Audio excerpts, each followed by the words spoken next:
마태복음 16장 13절에서 20절까지의 말씀입니다. 마태복음 16장 13절에서 20절까지의 말씀, 신약 성경 28페이지입니다. 제가 읽겠습니다. 예수께서 빌립보 가이사랴 지방에 이르러 제자들에게 물어 이르시되 사람들이 인자를 누구라 하느냐? 이르되 더러는 세례 요한, 더러는 엘리야, 어떤 이는 예레미야나 선지자 중에 하나라 하나이다. 이르시되 너희는 나를 누구라 하느냐? 시몬 베드로가 대답하여 이르되 주는 그리스도시요 살아계신 하나님의 아들이시니이다. 예수께서 대답하여 이르시되 과연아 시몬아, 내게 복이 있도다. 이를 내게 알게 하니는 혈육이 아니요 하늘에 계신 내 아버지시니라.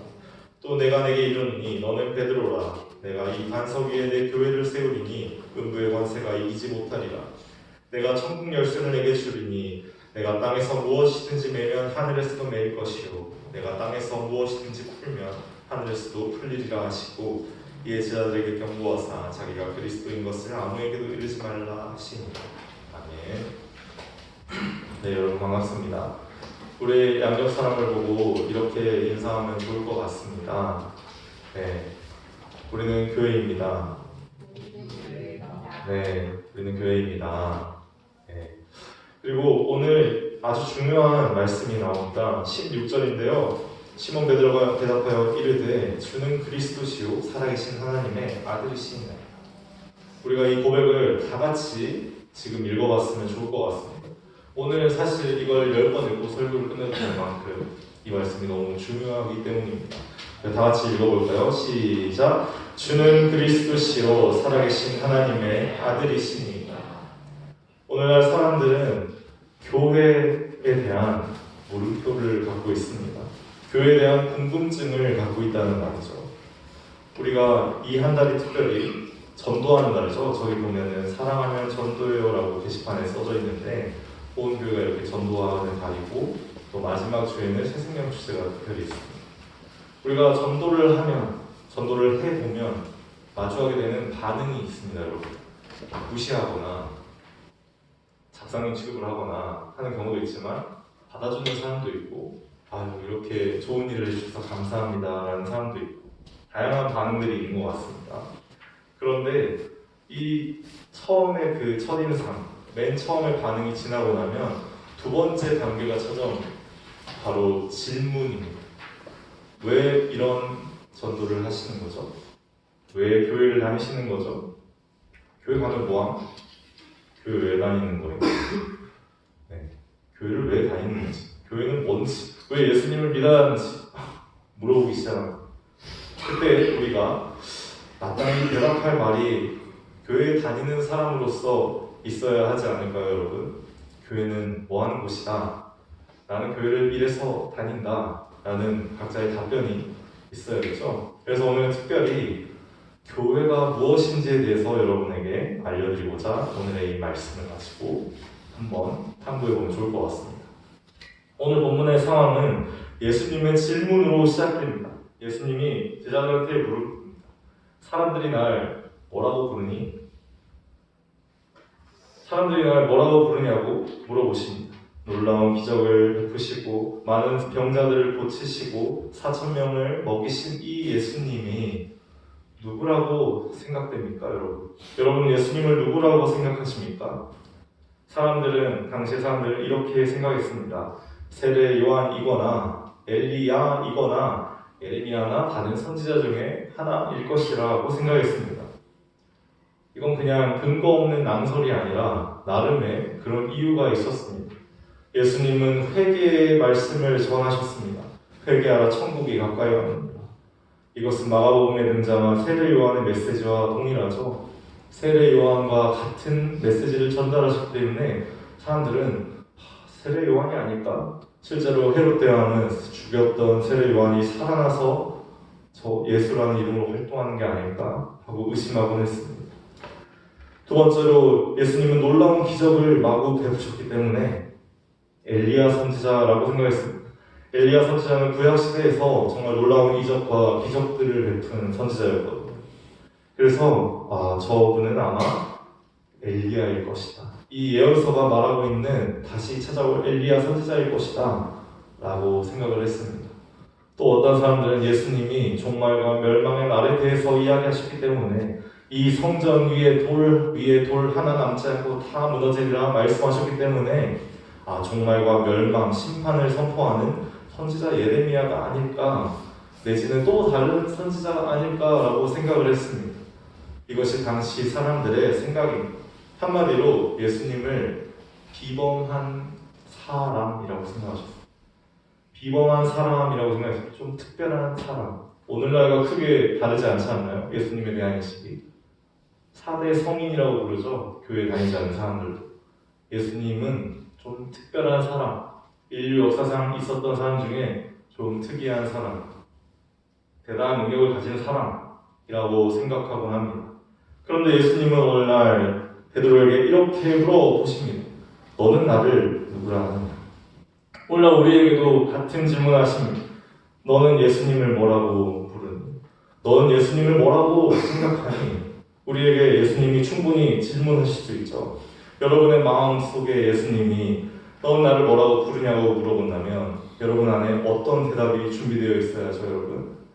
우리가 방금 입으로 한번 말을 해봤죠.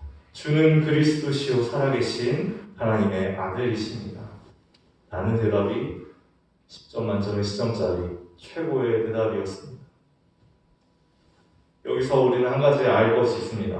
그리스도가 뭐냐? 하나님의 아들은 이해가 되죠. 그리스도는 뭘까? 그리스도는 기름 부음을 받은 자를 의미합니다. 수동태죠. 기름 부음을 받은 자를 그리스도라고 합니다. 기름 부음을 받은 자가 누구냐? 당시 이 성경시대에 세 종류의 사람이 기름 부음을 받았습니다. 선지자, 제사장, 왕이 머리에 기름 부음을 받았습니다. 그들의 머리 위에 거룩한 기름을 부어서 그들을 임명했습니다. 오늘날에도 영국에서 국왕을 임명할 땐 머리에 기름을 발라서 임명식을 하곤 합니다. 그 옛날의 전통이 오늘까지 이어져 온 거죠. 그러면 이 선지자, 제사장, 왕의 역할이 무엇이냐? 하나씩 설명해 드리자면 선지자는 하나님의 말씀을 대언하고 하나님의 메시지를 전달하고 장래에 있을 일과 벌어질 일에 대해 예언하고 또 이 말씀을 왕의 곁에서 가르치는 역할을 했습니다. 당시에 이 성경시대의 왕들은 그래서 영적인 능력이 탁월한 이 선지자들을 항상 곁에 두었습니다. 파라오가 요셉을 곁에 두었듯이, 그렇죠. 느부갓네살 왕이 다니엘을 곁에 두었듯이 그런 식으로 내 곁에서 나에게 충고해주고 가르쳐주고 조언해줄 사람으로 선지자를 많이 두었습니다. 한마디로 선지자의 역할은 교육입니다. 말씀을 전달하고 이 말씀을 이해시키고 이 말씀의 내용을, 이 계시의 내용을 해석하는 일을 선지자들이 맡았습니다. 예수님이 실제로 가르치셨습니다. 예수님은 실제로 말씀을 가르치시고요, 율법을 해석하시고요, 이 성경 말씀을 가지고 당시 있었던 구약 성경을 가지고 사람들에게 어떻게 살아야 되는지에 대한 명확한 가이드라인을 제시하셨습니다. 너희가 내 이웃을 내 몸과 같이 사랑하라 하셨습니다. 너희가 하나님을 경외하라고 하셨습니다. 두 번째는 제사장입니다. 제사장은 이 성경의 법칙에 따라서 세상을 운영하고 또 제사를 드리고 성전을 관리하는 사람들을 의미합니다. 우리가 다 성경의 메시지와 이 율법을 알지만 그것을 전부 다 지키며 살 수 있는 사람이 없죠. 항상 범죄하거나 실수할 때가 있습니다. 그럼 그 죄 문제를 해결하는 일을 제사장이 맡았습니다. 죄가 없는 동물을 가져와서 그 동물에게 죄를 전가하고, 안수해서 죄를 전가하고 그 동물을 죽이는 것으로 제사를 드렸습니다. 그렇게 하면 그 제물을 바친 사람, 그 예배를 드린 사람의 죄가 없어진다라고 생각했습니다. 그 죄사함을 받게 된다고 된 것이죠. 따라서 죄의 문제를 해결하는 일을 제사장이 맡았습니다. 제사장은 성전에서 예배드리는 일을 맡았습니다. 하나님의 그 성소를 관리하고 보호하고 지키는 일을 했으며 그 시대에는 의료행위도 있습니다. 예를 들어서 전염병이 발생해서 몸에 나병이나 발진이 발생하면 사람들이 제사장을 찾아갔습니다. 그러면 그 의학기술이 발달하지 않은 시대에 제사장은 그것을 보고 안수하고 치유의 은사를 통해서 치유하는 일까지도 맡았습니다. 한마디로 제사장은 죄의 문제를 해결하는, 즉 치유하는, 죄로 인해 타락한 영혼을 치유하는, 병든 몸을 치유하는, 치유의 역할을 맡았습니다. 그것이 제사장이 했던 일입니다. 마지막으로 왕은 무슨 일을 하죠? 왕은 통치를 합니다. 여러분, 통치가 무엇입니까? 조금 어려울 수도 있을 것 같은데 간단하게 설명을 해보겠습니다. 대한민국에 정부가 있죠. 여러분, 대한민국 국민이죠. 국민으로서 정부에 기대해야 하는 것이 어떤 게 있습니까? 기대하는 통치는 어떤 것이죠? 바로 국민의 생명과 재산을 지키는 것이죠. 한마디로 먹고 살 수 있게 해야 하며 외부의 위협으로부터 나를 안전히 지키는 그것을 통치라고 합니다. 성경의 개념도 그와 같습니다. 왕은 이 백성들을 외적으로부터 보호하는 일을 해야 합니다. 왕은 이 백성들이 경제활동에 종사하면서 살아갈 수 있는 환경을 조성해야 합니다. 왕은 공정한 재판을 해야 하고요. 그렇기 때문에 하나님의 이 율법으로 정의롭게 나라를 다스려야 합니다. 예수님은 그리스도였습니다. 예수 그리스도는 앞에 이름 예수, 뒤에 역할 그리스도로 붙여진 합성어입니다. 우리는 흔히 예수 그리스도 말을 하지만 그 그리스도가 뭔지 간과할 때가 많죠. 예수님은 세상을 가르치시며, 예수님은 세상을 치유하시며, 예수님은 세상을 통치하셨습니다. 하지만 예수님은 단지 비범한 사람인 것이 아니라 정말 살아계신 하나님의 아들이셨습니다. 아무런 기초교육도 받지 못한 베드로가 단 한 번도 제대로 된 교육 과정을 밟은 적이 없는 이 베드로가 이 놀라운 진리를 고백하고 있습니다. 여러분, 이것은 기적입니다. 이것은 기적입니다. 맨날 낚시하고 그물질하면서 물고기나 잡던 어부 베드로가 예수님을 따라다니다 보니 자연스럽게 깨닫게 되었습니다. 예수님은 그리스도시고, 예수님은 선지자시며 제사장이시며 왕이시구나. 저 많은 병자들을 고치시다니 정말 예수님은 그리스도시구나. 저 많은 사람들을 먹이시다니 정말 예수님은 그리스도시구나. 이렇게 말씀을 잘 풀어서 설명해 주시다니 정말 예수님은 그리스도시구나. 그리고 살아 계신 하나님의 아들이시구나. 이 땅 가운데 오신 하나님의 아들이시구나. 이 사실을 예수님을 따라가다 보니 자연스럽게 알게 되어버렸습니다. 예수님은 이렇게 말씀하십니다. 바요나 시모나, 내가 복이 있도다. 이를 내게 알게 하니는 혈육이 아니오 하늘에 계신 내 아버지시니라. 그렇습니다. 우리가 예수님을 알게 되는 것은 예수님이 그리스도시구나. 예수님이 이 한 중학생, 한 고등학생, 이 한 사람의 인생을 찾아오신 것은 그가 그리스도시기 때문에, 그가 하나님의 아들이시기 때문에, 하나님이 그것을 알게 해주셨기 때문입니다. 라는 것을 우리가 알 수 있습니다. 여러분이 예수를 믿는 것은 우연이 아닙니다. 여러분이 예수를 믿는 것은 단순히 교회 다니는 부모를 만나서가 아니라, 여러분이 예수를 믿는 것은 단순히 누군가 여러분에게 복음을 전해서가 아니라, 바로 하늘에 계신 하나님 아버지께서 여러분을 선택하시고 여러분을 부르시고 여러분에게 예수님을 알려주셨기 때문입니다. 그렇기 때문에 우리는 고백할 수 있게 되었습니다. 주는 그리스도시며 살아계신 하나님의 아들이시라는 것을 말이죠. 예수님은 이렇게 말씀하시며 이렇게 말합니다. 또 내가 내게 이르노니 너는 베드로라. 내가 이 반석 위에 내 교회를 세우리니 음부의 권세가 이기지 못하리라. 이것을 헬라어로 살펴보면 베드로는 페트로스라고 합니다. 그리고 반석은 페트라라고 하죠. 일종의 언어 유희입니다. 페트로스 호 페트라에 내가 교회를 세우겠다. 베드로 곧 이 반석 위에 너를 세우겠다. 베드로의 신앙 고백과 그 신앙 고백을 하는 베드로 위에 교회를 세우신다는 것. 여러분, 교회가 바로 그런 것입니다.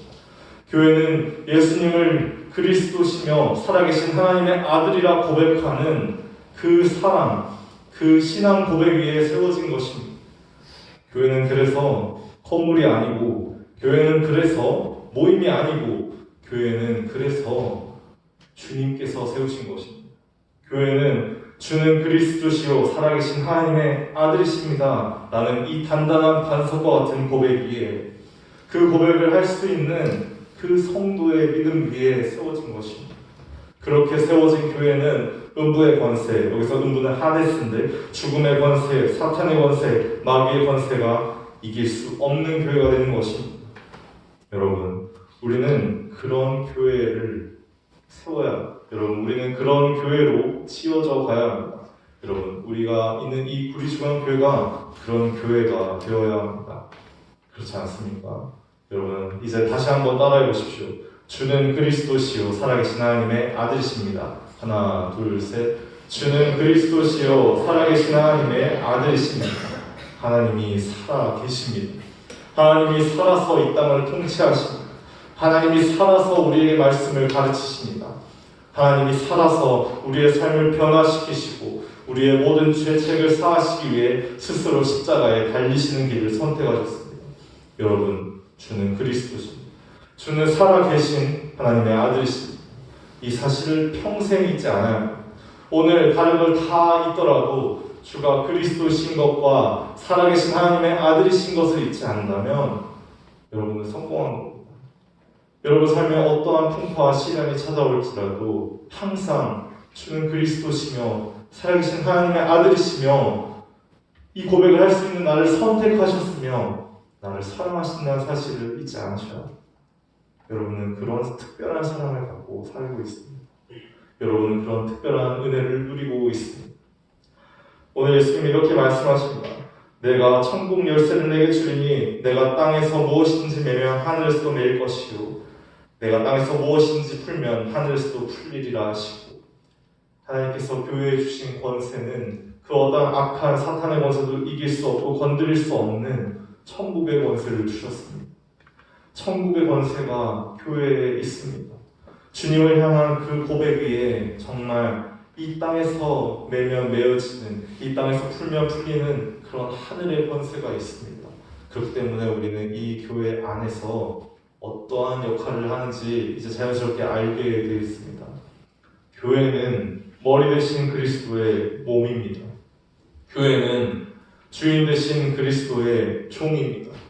교회는 우리를 다스리시는 그리스도의 실제로 드러난 세상에 나타난 모습입니다. 따라서 교회는 그리스도인으로 살아야 하는 곳입니다. 그리스도인으로 살아가는 곳이 교회입니다. 말씀을 가르치기 위해 교회가 존재합니다. 병든 자를 치유하기 위해 교회가 존재합니다. 죄인을 용서하기 위해 교회가 존재합니다. 이 세상을 정말 하나님의 선하신 뜻대로 다스리기 위해 교회가 존재합니다. 그것을 남에게 위탁해서는 안 됩니다. 그것을 교회의 역할이 아니라고 생각해서는 안 됩니다. 앞으로 누군가 교회가 뭐 하는 곳이냐 묻는다면 여러분은 이렇게 대답할 수 있을 것입니다. 교회는 성경 말씀을 배우고 가르치는 곳이며, 교회는 병든 자를 치유하고 가난한 자를 돕고 죄인들을 구원받게 하는 곳이며, 교회는 이 세상 가운데 선한 영향력을 행사해서 이 세상을 올바르고 선하게 통치하는 곳이다 라고 대답할 수 있을 겁니다. 그것이 바로 그리스도의 몸된 교회로서의 역할이자 교회로서의 사명일 것이기 때문입니다.